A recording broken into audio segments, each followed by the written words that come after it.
कहते हैं वक्त विचारे सो बंदा होए। 1008 सदगुरु स्वामी शिव भजन जी भगवान हमारे गुरुदेव भगवान यह वाणी सदा गाते थे, वक्त विचारे सो बंदा होए। बंदा किसका नाम है? जो समय को समझ के काम करे और जागरूक हो, मेरा समय बीत रहा है और मेरे काम का काम कौन सा है। और समझदारी भी इसी दृष्टि से मानी जाती है कि आप रोज के काम को भी जो प्रायोरिटी में काम रखना है, पहले कौन सा काम करना है जो बहुत जरूरी है, जिस पर मेरा जीवन आधारित है। बहुत लोग हम में से कई सवेरे से मोबाइल लेके फेसबुक यूट्यूब में पता नहीं अपनी वृत्ति को खंडित कर देते। अरे भैया, शुरू करना है तो भगवान के नाम से अपना दिन शुरू करो, प्रसन्नता से शुरू करो। जैसे एक संत ने कहा था, start the day with love, fill the day with love, end the day with love. दिन की शुरुआत प्रेम से करो, अपने दिन को प्रेम से ही भरो और अपने दिन का समापन भी प्रेम से ही करो। ये याद हो कि भैया आपका जीवन आपका है। क्यों फजूल में अपने जीवन को भैया खंडित कर रहे हो? खुद को खुद दुखी कर रहे हो, आपको दूसरा दुखी नहीं कर रहा। कोई हम में से कहेगा नहीं किसी चीज का अभाव है, कोई चीज हमारे जीवन में नहीं है, कमी है, इसलिए दुखी है। तो उसके बगैर दूसरे लोग जी रहे हैं ना भैया, तो आप भी जी सकते हो। मुझे ये चाहिए तो समय से मिलना होगा तो मिलेगा, नहीं मिलेगा तो नहीं मिलेगा। अरे मुर्दे को प्रभु देत है लकड़ा कफन आग, जीवत नर चिंता करे ताका बड़ा अभाग। अरे कोई भी मुर्दा हमने थोड़ी देखा है, रास्ते में ऐसे पड़ा था, सड़ गया, जल गया, किसी ने उनका अंतिम संस्कार नहीं किया, ऐसा थोड़ी है। मैं इस समय दादा किशनचंद को, बाबा जी को याद करता चलूंगा, जिन्होंने पानपोई जलाश्रम इरविन हॉस्पिटल के बाहर प्रारंभ किया। फिर बाद में 2 रोटी और बेसन की 1 रोटी साथ में उन्होंने शुरू की। फिर मेरे ही हाथ से पहले चावल का कट्टा मैं लेके गया। फिर बाबा जी ने बताया जिस दिन आपने कट्टा दिया चावल का, उसी दिन से मैंने चावल शुरू किए हैं और चावल का भंडारा भरता जा रहा है, एक दिन में कम नहीं हुआ। ये बाबा जी ने मुझे खुद कहा था। फिर बाबा जी ने, और मुझे भी वहीं से प्रेरणा मिली थी। वैसे मैंने देखा, राजकोट था, फिर मैंने बाबा जी के हाथ से भी प्रेरणा ली थी, मन में भाव जगा। राजकोट में जब वो गाड़ी देखी थी, 6 महीने चिंतन किया। फिर 29 नवंबर 2015 से हमारी भी शिवधारा राम रोटी शुरू हुई, जो गुरुदेव की दया से आज तक बगैर एक दिन के खाड़े के निरंतर वो सेवा चल रही है। आश्रम में रोज भोजन बनता है, जरूरतमंदों में पीडीएमसी में रोज रोटी वितरण होती है। तो बाबा जी का स्मरण मैंने इसलिए किया, तो बाबा जी ये भी सेवा करते थे। पीछे इरविन हॉस्पिटल की मार्चरी है, जहां लावारस लाश आते हैं, तो उनका अंतिम संस्कार कौन करे, खर्चा कौन करे? बाबा जी वो सेवा करते थे।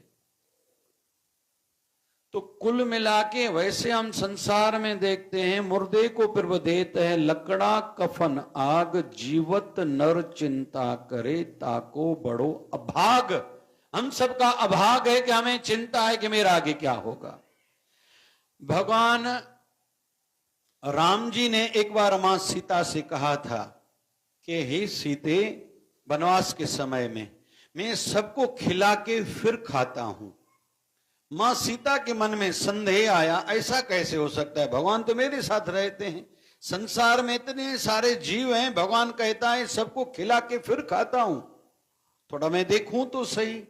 तो मां सीता ने क्या किया कि एक डब्बी में एक जंतु को बंद किया।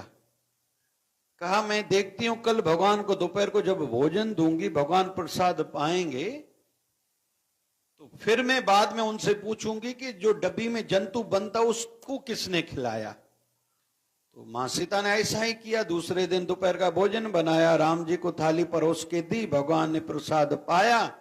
तो मां सीता को शंका थी, संदेह था कि डब्बी में तो वो जंतु बंद है, उस कीड़े को किसने खिलाया होगा। तो भगवान श्री राम से पूछने लगी कि प्रभु आज भी आपने सबको खिलाया है, फिर आपने प्रसाद पाया? बोले हाँ। तो मां सीता को तो पहले ही संशय था, शंका थी।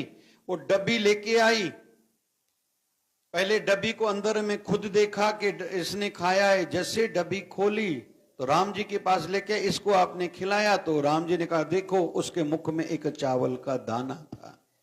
तो मां सीता कहती प्रभु इसको आपने कैसे दिया?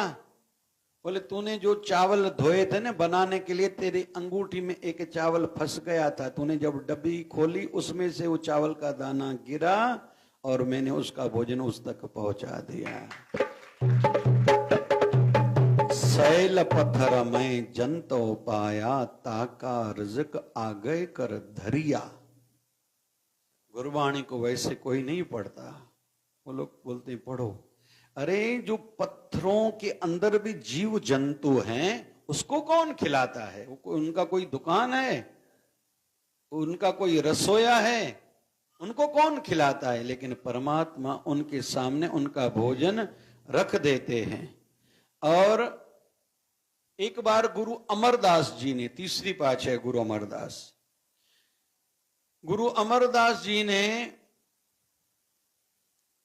अमरदास जी का भोजन जब गद्दी पर आसीन थे, पीठाधीश्वर बने थे, तो एक साधक अपने घर से भोजन तैयार करा कर लाता था। एक दिन खूब हवा चली, आंधी चली, मट्टी उड़ने लगी, तो वो भोजन जो घर से निकल रहा था वहीं ठहर गया, बहुत देरी से आया। गुरु अमरदास जी ने कहा कि आ गए? बोले हाँ।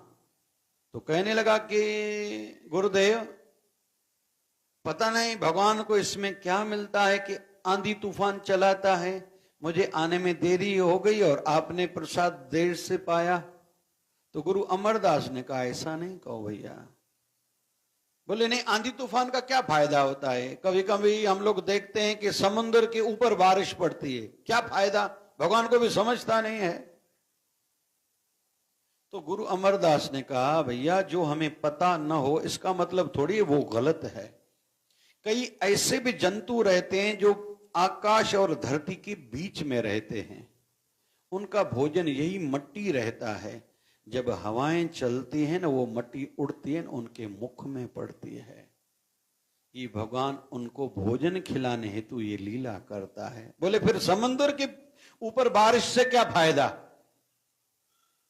तो गुरु अमरदास कहने लगे समुद्र में भी ऐसे जीव बहुत से रहते हैं जो ये समुद्र का खारा जल पीते नहीं हैं, तड़पते हैं, पुकारते हैं प्रभु कृपा करिए, प्रभु कृपा करिए।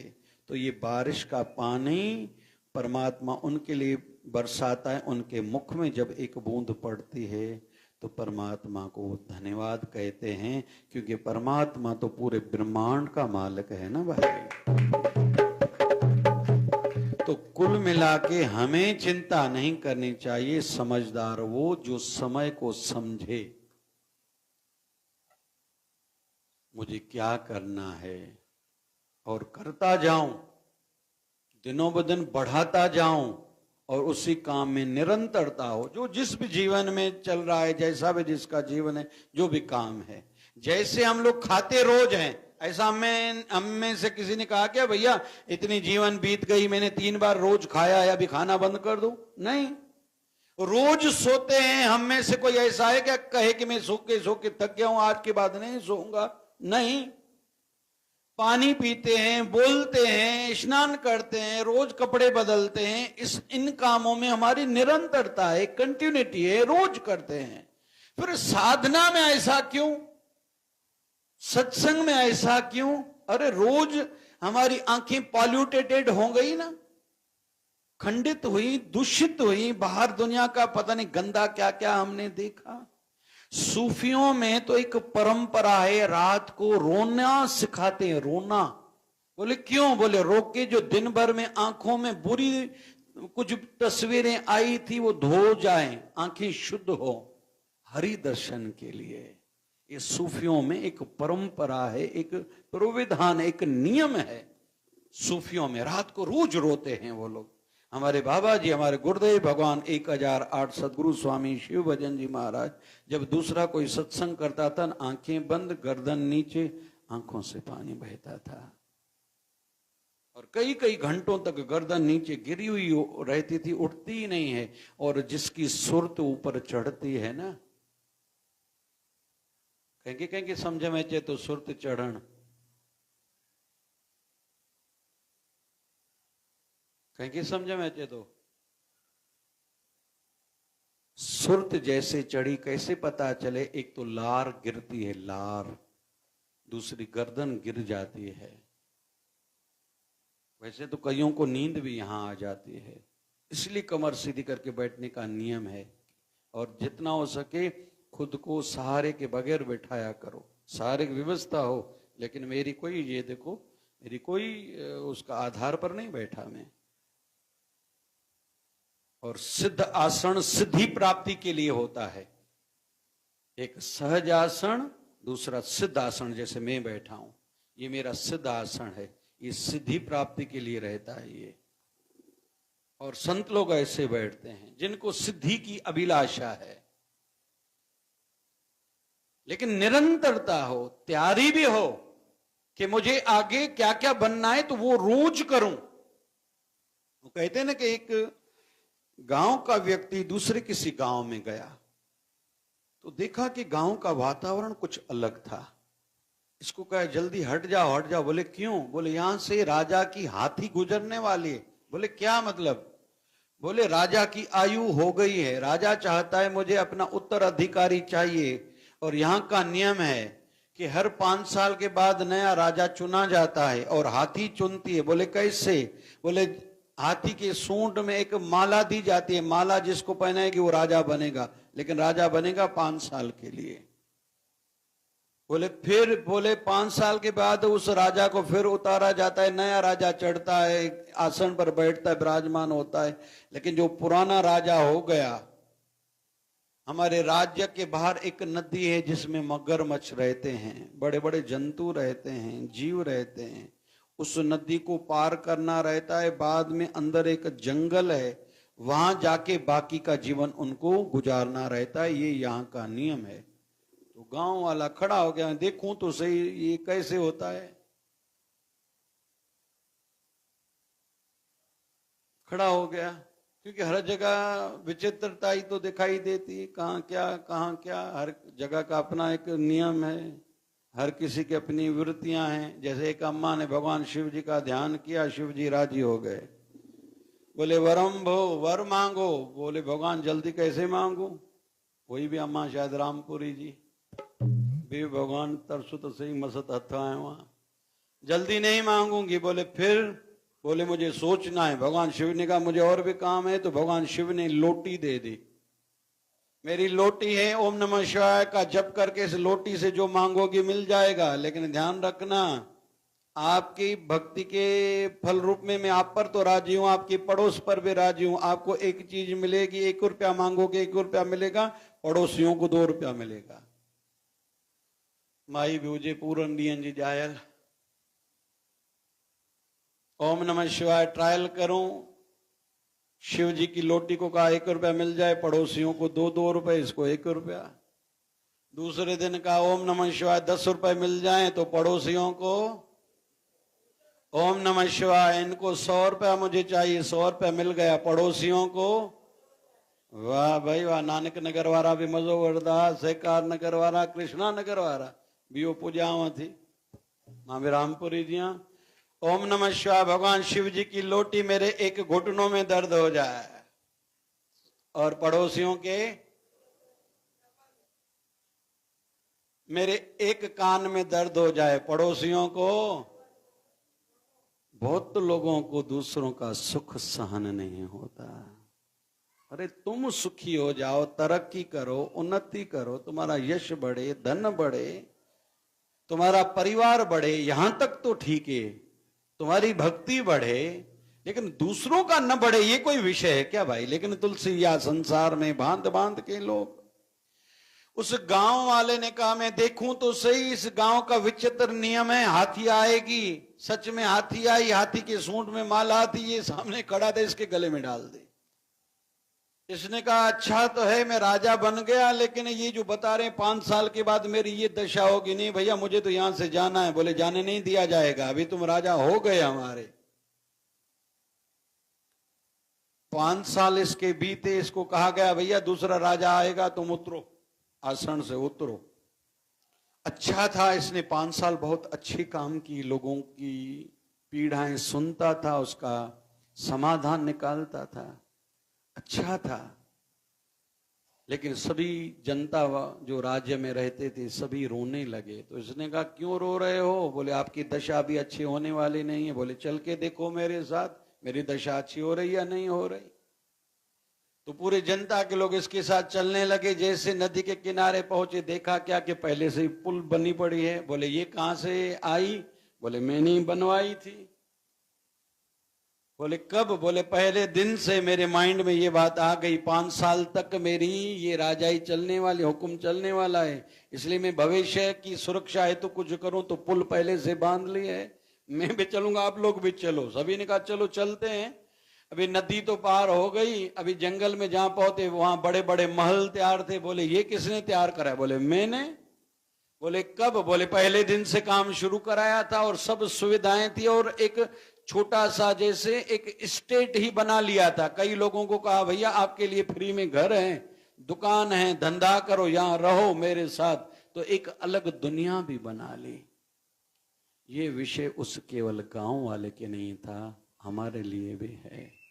हम अपने भविष्य के लिए, अगले जन्म के लिए, अग्नि जूनी के लिए क्या कर रहे हैं? इतना कुछ करें कि वहां जब पहले तो यहां से जब विदाई का टाइम आए, बहुत लोग रोते हैं, नहीं मुझे अभी जीना है। अरे भैया हो गया तेरा, अभी क्या जीना है? हो गया ना। बोले अभी मेरे ये काम अधूरे हैं। तो पूरे तुमने क्यों नहीं किए? और कौन पूरे काम करके जाता है संसार में भैया? कोई भी संसार से पूर्ण होके नहीं जाता। आदि पूर्ण, मध्य पूर्ण, अंत पूर्ण परमेश्वर। इस संसार में केवल परमात्मा ही पूर्ण है। पूरा परिवार आधिया पूरा जाका, नाम नानक पूरा पाइया। पूरे के गुण का जो पूर्णता चाहता है, पूर्ण प्रभु का पूर्ण नाम जप करेगा, उसके जीवन में पूर्णता का अनुभव होगा। नहीं तो संसार अधूरा था, अधूरे में चल रहा है और अधूरा ही नष्ट हो जाएगा। इसलिए वो काम करें, वक्त विचारे सो बंदा हो, जो मेरे आगे आने वाले जन्मों में, आने वाले समय में मेरे काम आए। दूसरों की आशीर्वादें प्राप्त करें, अच्छे रिश्ते बनाएं, धन की भी सेविंग करें, अपनों की भी आशीर्वादें और साथ हो, स्वास्थ्य का भी ध्यान हो, अपने गुरुदेव की खूब आशीर्वादें हों। इतना भजन धन इकट्ठा करें कि पूर्णता की अनुभूति हो। और यहां धरती पर जो कुछ भी करता है ना, उसको परलोक में वही मिलता है। क्यों 12वीं पर ब्राह्मण स्वामी बोलते हैं चप्पल दान करो? क्यों? वेवेत्री जो नदी रास्ते में आती है वो पार करनी रहती है, कहीं कहीं रेती है, बहुत गर्मी रहती है। ये चप्पल हम यहाँ दान करते हैं, हमारे प्राणी को वहां मिलता है। ये फजूल की बातें नहीं हैं। जिनको पता नहीं उन बेचारों को दोष नहीं है, लेकिन वो जिनको पता नहीं फिर वो इस पर टीका क्यों देते, अपना विचार क्यों रखते हैं? आपको पता नहीं है तो नहीं है, जिनको पता है उनसे पूछो, शास्त्रों में सब लिखा पड़ा है। तो आने वाले समय के लिए तैयारी करें। सजन रे झूठ मत बोलो, खुदा के पास जाना है। न हाथी है न घोड़ा है, वहां पैदल ही जाना है। एक डाली पर 2 पंछी बैठे, एक गुरु एक चेला। गुरु की करनी गुरु भरेगा, चेले की करनी चेला। चल उड़ जा पंछी अकेला, आए भी अकेला जाए भी अकेला। 2 दिन की जिंदगी 2 दिन का मेला। ये जीवन में हृदय में ज्ञान सदा के लिए धारण करना पड़ेगा, काम करते रहना पड़ेगा। इसका मतलब नहीं है घर जाके सो जाओ, मसाने में जाके बैठ जाओ, इसका अर्थ ये नहीं है। ये समझना है। और हम लोग कथा सत्संग प्रवचन में इसलिए आते हैं। अंत में एक बात, भगवान झूलेलाल का जब अवतरण हुआ तो कुछ समय तक अपनी मां का दूध नहीं ले रहे थे। तो भगवान झूलेलाल की माता का नाम माता देवकी। उनको अच्छा नहीं लगा मेरा लाल कुछ ले नहीं रहा है, तो ऐसे मुंह खोल के देखा कहीं मेरे बच्चे को मुख में कुछ तकलीफ तो नहीं। जैसे मुंह खोला तो मां देवकी ने देखा कि मेरे बेटे के मुख में दरिया बह रहा है। तो समझ में नहीं आया, किसी जानकार व्यक्ति से पूछा क्या करूं? बोले वो इशारा दे रहे हैं मैं वरुण देव का अवतार हूं, पहले जीव जंतुओं को खिलाओ फिर मैं कुछ न कुछ पान करूंगा। और उनकी माता ने ऐसा किया। अभी हम लोग मटकी में जो ये चावल डालते हैं ना, मीठे चावल, तारी विजदाऊं, ये दरिया के जीवों के लिए है। तो भगवान झूलेलाल का इशारा मां देवकी ने समझा, पहले दरिया के जीवों को कुछ खिलाया, फिर भगवान झूलेलाल ने अपने मां का दुग्ध पान किया था। कुल मिला के भविष्य की तैयारी करें, तभी हम लोग समझदार हैं। बाबा शिवभजन साईं का वचन था, वक्त विचारे सो बंदा हो।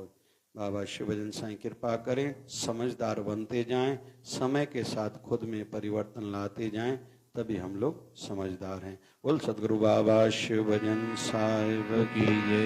सुन के नाम आया तेरा, मैं तो सुन के नाम आया, सुन के नाम आया तेरा, मैं तो सुन के नाम आया। देवतारा के बाबा शिवभजन में तो भरने आया, तो बाबा मैं तो सुन के नाम आया तेरा, मैं तो सुन के नाम आया, ओ सुन के नाम आया तेरा, मैं तो सुन के नाम आया। कोई कहता बाबा ने मुझे धन दिया, कहता बाबा ने मुझे धन दिया। किसी ने दर पे आने से दुख कट गया, ओ किसी का दर पे आने से दुख कट गया। किसी का सत्संग सुनने से शंका समाधान हुआ। तो बाबा में तो बाबा में तो बाबा में तो सुन के नाम आया तेरा, में तो सुन के नाम आया, सुन के नाम आया तेरा, में तो सुन के नाम आया। हरिओ आई लालन जोला गुरु ने झूलेला, हरिओ आई लालन जोला गुरु ने झूलेला। झिरमिर तुझे जोत ने दिया, तुझे जोत ने दिया, जग में जलवा जमाल हो। लालन जोला गुरु झूले झूलेला, हरिओ आई लालन जोला गुरु झूले झूलेला।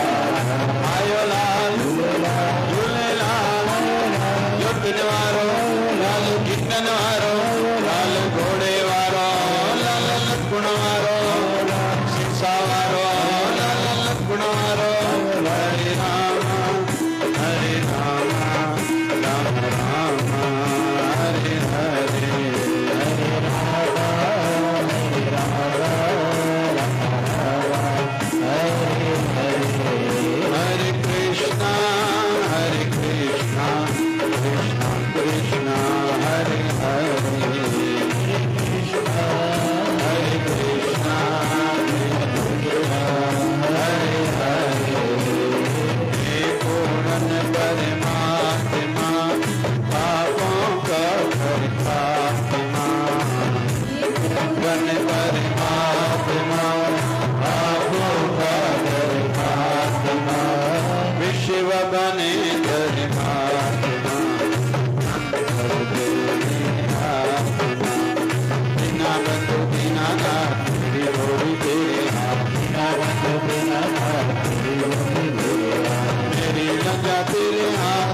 बंधु दीनानाथ मेरी लज्जा तेरे हाथ दीना बंधु दीनानाथ प्यारा प्यारा प्यार से प्यारा बाबा शिव भजन की धारा प्यारा प्यारा प्यारा प्यारा शिवधारा वाले साहिब की सदगुरु स्वामी शिव भजन जी भगवान की जय जय शिवधारा।